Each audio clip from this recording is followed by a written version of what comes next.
Hola, mi nombre es Anabel, soy estudiante de segundo A de la carrera de psicopedagogía. En este video voy a estar hablando sobre el caso Julieta. Juli llega al consultorio a partir de la inquietud de su madre, quien solicita una entrevista psicopedagógica, manifestando que el motivo de consulta es porque Juli no quiere ir a la escuela y no quiere hacer la tarea.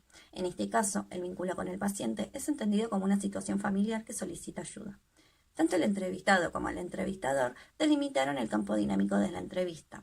Definieron el encuadre de la misma, el lugar, que es el consultorio, un horario, objetivos y demás. Para empezar, voy a contarles que Juli es una niña de 7 años, la cual actualmente vive con su mamá Paola, de 43 años, su hermana mayor Andrea, de 20, y Sol, de 10 años. En cuanto a su papá, cuando Juli tenía 4 años, sus padres se separaron. Por lo que nos cuenta su mamá, Juli no tenía mucho contacto con su papá, incluso desde antes de su nacimiento.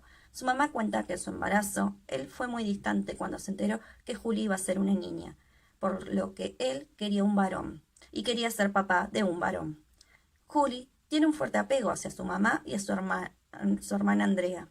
Considera a su hermana Andrea como una segunda mamá, ya que es quien ayuda en su crianza y pasa mucho tiempo con ella. Con Sol disfruta más de jugar, es con quien más interactúa y se lleva bien, y con quien mejor se desenvuelve. En cuanto a la entrevista en sí, la psicopedagoga elige una entrevista semiabierta o semidirigida, que realiza de forma individual a Paola, la mamá de Julieta, donde se registra cierta flexibilidad en las preguntas para que el entrevistado cuente libremente la reconstrucción de la historia vital de Juli. Al realizar las preguntas trata de incluir el nombre del paciente para definir mejor el objetivo, como por ejemplo, cuando le dice, ¿qué recordás de la infancia de Juli? ¿Qué edad tenía Juli cuando se separaron? Entre otras, la psicopedagoga estableció empatía desde el primer momento y mantuvo una escucha atenta, permitiendo que el entrevistado se explaye libremente. A partir de la contratransferencia positiva que logra la psicopedagoga, esto le permitió poner todas las energías necesarias para comprender aquello inconsciente del entrevistado, por lo que se pudo observar en Paola lo manifiesto y lo latente. Lo manifiesto se puede ver desde el primer momento que llega al consultorio, unos minutos atrasada, con la abuela materna de Juli, manifestando el motivo de su tardanza. Y lo latente a partir de sus silencios, entre su argumento, dejando un espacio para todo aquello que no dice. En otro momento, cuando comienza a hablar de la infancia de Juli, donde dice que Juli no fue buscada y que a ella le costó muchísimo aceptarlo, se ve en su expresión corporal que baja la cabeza. Y sigue diciendo que era su ex el que quería otro hijo, que a ella con Andrea y Sol ya le alcanzaba. Acá puede ver claramente que no coincide con lo que dice y con lo que expresa su esquema corporal.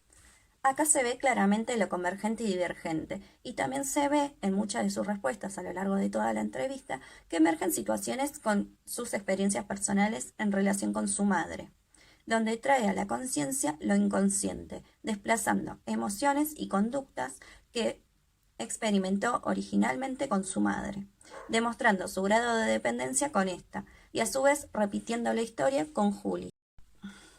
En cuanto a la ansiedad de la entrevista, se observa que el entrevistador tuvo capacidad de tolerancia y pudo instrumentarla, operando de manera disociativa, permaneciendo en los límites de una actitud profesional.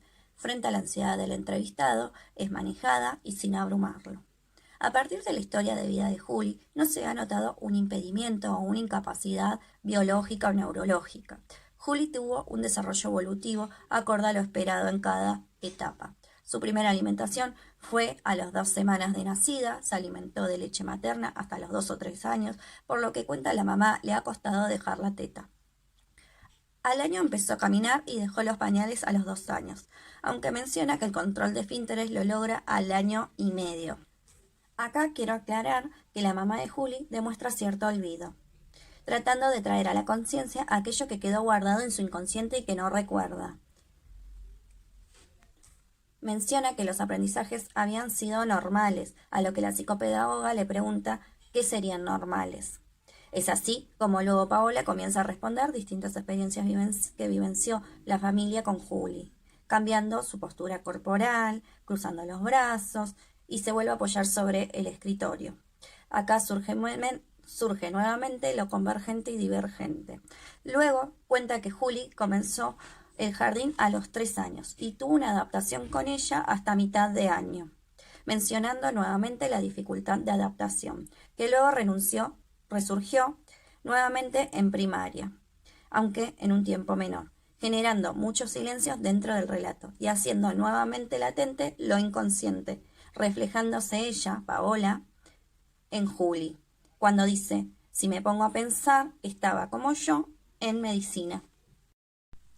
Por lo tanto, pude notar a partir de esta primera entrevista la dependencia que Juli tiene con su madre y que el corte o separación que cumple la función paterna todavía no se ha producido en Juli, y esto hace que se aferre aún más a su mamá y pierda el interés a otros ámbitos sociales. Cabe destacar un exceso de control y sobreprotección de parte de sus vínculos maternos para con Juli, donde no se respetaron los tiempos de aprendizajes en su historia evolutiva del desarrollo. Se puede ver una relación simbiótica tanto en la relación que tiene Paola con su madre y Juli con su mamá Paola. Puedo inferir hasta el momento, y en este sentido, que ambas están ejerciendo como madres castradoras. Paola se apropia de Juli como si fuera de su propiedad, como si formara parte de ella, generando una unión de por vida, formando una alianza con su hija y anulando así la figura paterna, ejecutando un exceso de violencia primaria, imponiendo en la psiquis de Juli sus propios deseos, pensamientos, elecciones y posicionamiento libidinal. Bueno, en cuanto a hora de juego, se puede ver que la psicopedagoga estableció un tiempo y un espacio de confianza, siendo muy clara en la consigna y en la que Juli tiene libertad para jugar. Ella tiene una caja que contiene cubos, corchos, mandalas para pintar y hojas para dibujar. En esta hora de juego se puede ver a Juli que en un primer momento clasifica los objetos de la caja a partir de la inspección con la mirada. Luego comienza a sacarlos colocándolos de forma ordenada. Acá podemos ver el inventario que utiliza Juli. Juli al jugar se la nota con cierta libertad para elegir los objetos. Primero eligió dibujar, luego formar familias con cubos y por último elige pintar mandalas. Pude notar que Juli, al jugar con los cubos, realiza una organización simbólica, a partir de tanteos sucesivos con los cubos grandes y chicos, y comienza a desarrollar un argumento diciendo una mamá y un hijo, una mamá y un hijo. Por último, Juli llega a una conclusión argumental donde muestra la consecuencia de la relación de los objetos seleccionados, la toma de decisión y el dominio del juego, en donde se registran las estrategias que utiliza Juli al armar diferentes familias. Toma el cubo grande como mamá y a los cubos chiquitos y corchos chiquitos como hijos.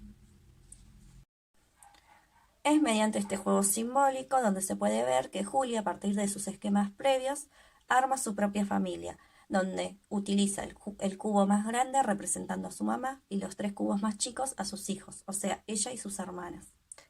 Acá podemos ver claramente que Juli deja a la vista sus relaciones parentales, donde demuestra la ausencia de la figura paterna. Cabe destacar que Juli se encuentra en pleno desarrollo psíquico, donde está conformando su super yo, y por lo que es necesario la presencia de alguien que cumple la función paterna, que instaure la ley y que permita la separación del vínculo de apego que tiene Juli con su madre. Es a partir de este juego donde Juli puede significar el conflicto que está atravesando. En cuanto a su motricidad fina, se puede ver que Juli es bastante precisa, debido a que el momento de pintar trata de no salirse de las líneas. Es una niña muy prolija y atenta. Al terminar la hora de juego, deja todo acomodado. En cuanto al juego y el aprendizaje, hay una asimilación ficticia. Esto permite ver el momento de un proceso hacia la asimilación generalizada. Por lo tanto, Juli domina los cubos porque le otorga significación propia, donde representa su esquema familiar. Esto no tiene un aprendizaje inmediato concreto, pero permite ver en Juli el disfrute de la construcción simbólica. Con respecto al WIS 4, veo que Juli realizó varios tests y subtests, en donde se pudieron notar sus fortalezas y sus debilidades. Veo que Juli presenta un CI total de 109 puntos, de acuerdo a la curva normal, corresponde a un nivel promedio poblacional. En el índice que obtuvo mayor puntuación fue en el índice de memoria operativa, donde obtuvo un puntaje de 114. El que le sigue es el de velocidad de procesamiento, donde obtuvo un puntaje de 113.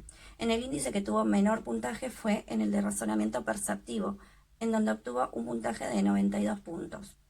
En cuanto a sus debilidades y fortalezas, observé que Juli, respecto a la media poblacional que es 10, obtuvo mayor fortaleza en el subtest de claves, que este subtest corresponde al índice de velocidad de razonamiento. También se notó fortalezas en el subtest de letras y números, que corresponde al índice de memoria operativa. En cuanto a debilidades, solamente tuvo una, que fue en el subtest de conceptos, que corresponde al índice de razonamiento perceptivo. La mayor fortaleza de Juli fue en el subtest de clave, donde obtuvo 14 puntos, estando 4 puntos por encima de la media poblacional. El análisis de dicha fortaleza me permite observar, como función subyacente, que Juli tiene ciertas habilidades en la memoria visual a corto plazo, cierta capacidad en la percepción visual y capacidad para comprender y ejecutar instrucciones, como también tiene velocidad y precisión en la tarea. Ella logra producir modelos y manejar los símbolos. En cuanto al subtest de letras y números, su puntuación también fue muy buena. Obtuvo un puntaje de 13 puntos, estando 3 puntos por encima de la media poblacional, lo que indicaría un buen manejo de secuencias, de atención, de memoria operativa a corto plazo y velocidad de procesamiento. En cuanto al subtest de conceptos, fue la única debilidad que se observó en Juli, donde obtuvo un puntaje de 6 puntos, el más bajo de todos los subtests, estando 4 puntos por debajo de la media poblacional. Por lo tanto, se puede ver cierta dificultad en el razonamiento abstracto, como también se podría pensar que aún está muy ligada al pensamiento concreto, teniendo en cuenta todo lo que venimos analizando hasta ahora. Juli no logra tener en cuenta más de un atributo a los objetos, como por ejemplo no logra en una de las láminas con figuras reconocer que el auto y el velero son medios de transporte, como también le cuesta pensar y no logra llegar a la conceptualización de que el ave y el globo aerostático vuelan. Esto implicaría poca habilidad para establecer categorías conceptuales, al igual que poca plasticidad de referencias y habilidad para establecer relación según la inteligencia fluida de Castell. En conclusión, los resultados recabados de la técnica del WIS 4 administrados a Juli, se puede ver que de las 4 escalas se destaca memoria operativa, por lo cual se considera que el fuerte de Juli es la capacidad de mantener información activa en la conciencia, realizar algunas operaciones manejando dicha información y producir con todo ello ciertos resultados. En general se puede decir que Juli tiene un buen manejo de secuencias, de atención, concentración, memoria auditiva a corto plazo, velocidad de procesamiento, percepción visual, coordinación visomotora, habilidad para producir modelos y el manejo de símbolos, cierta inteligencia fluida, muy buena comprensión verbal y un vocabulario acorde a su edad. Juli tiene cierto conocimiento de la norma, tiene sensibilidad frente a los problemas sociales. Puede establecer una relación causa-efecto, o sea que podría inferir que Juli estaría adaptada a la vida social. Y en cuanto a las 4 escalas con las cuales menos se destacó Juli, es la de razonamiento perceptivo, que es la capacidad no verbal para producir conceptos abstractos, procesamiento espacial e integración visomotora. Esta dificultad se puede ver en Juli, donde demuestra cierta preferencia al pensamiento concreto y solamente puede ver un atributo de los objetos, mostrando dificultad para agrupar información en categorías con características comunes. Por último de todo, quiero decir que en esta primera parte del caso Julieta, donde se analizó entrevista, hora de juego y WIS 4, pude inferir lo siguiente. En el WIS de Juli aparece una presencia de la norma y una adaptación a la vida social, cuando en la realidad esto no estaría surgiendo, ya que aún Juli sigue teniendo una dependencia a sus vínculos maternos. En cuanto al aprendizaje de Juli, no noto que hasta ahora se observe algún problema de aprendizaje. Teniendo en cuenta las 3 técnicas realizadas y todo lo analizado, llego a la hipótesis de que lo que podría estar pasando es un exceso de violencia primaria que ejerce Paola para con Juli, lo que genera en ella una dependencia con su madre, que impone de este modo en la psiquis de Juli una forma de circular y descargar el placer. Se ve en Paola antecedentes históricos en relación con su madre, por lo que vuelve a repetir la misma relación de dependencia con Juli. Esta imposición psíquica también está relacionada con la función paterna, la cual aún está ausente en Juli y no permite la separación o corte en la relación con su madre, produciendo una livinización excesiva, y toda la carga pulsional la desborda y no permite que se instaure una actividad representativa. Todo esto la perjudica y no permite el despliegue del psiquismo, de poder ampliar el potencial simbólico que tiene Juli. Por lo tanto, la inseguridad que posee Juli proviene de estas relaciones con las funciones maternas y paternas. Quiero finalizar diciendo que no me parece necesario adelantarnos a un diagnóstico sin antes ver el proceso de simbolización del dibujo libre, dibujo de la figura humana y Blender.